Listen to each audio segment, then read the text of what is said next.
Telangana cabinet విస్తరణపై suspense కొనసాగుతోంది. సామాజిక సమీకరణాలపై CM Revanth Reddy కసరత్తు చేస్తున్నారు.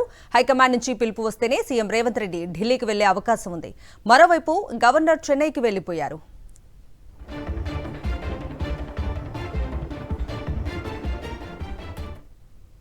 ఇక ఇదే అంశానికి సంబంధించి మరిన్ని అప్డేట్స్ అందించడానికి మా ప్రతినిధి రాకేష్ లైవ్ లో సిద్ధంగా ఉన్నారు.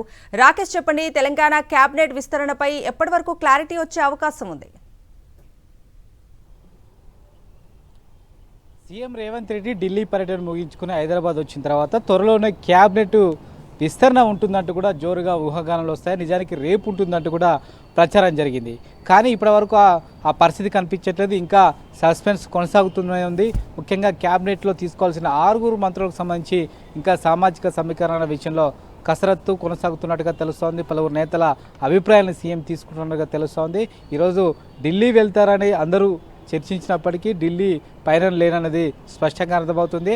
హైకమాండ్ నుంచి పిలుపు వస్తేనే సీఎం రేవంత్ రెడ్డి ఢిల్లీ వెళ్లే అవకాశం కనిపిస్తోంది. మరోవైపు గవర్నరు చెన్నైకి వెళ్ళిపోవడం జరిగింది.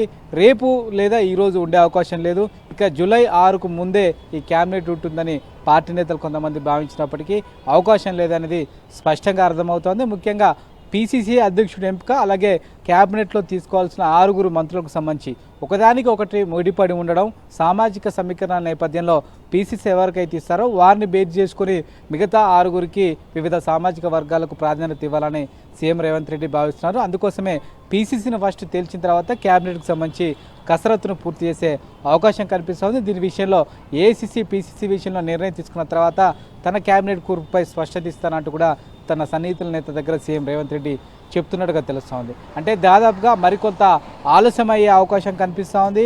ఈ నెలాఖరున జరుగుతుందా లేకుంటే అసెంబ్లీ బడ్జెట్ సమావేశాల తర్వాత విస్తరణ ఉంటుందనే దానికి మాత్రం ఇంకాస్త ఒక 2 రోజులు అయితే మాత్రం క్లారిటీ వచ్చే అవకాశం.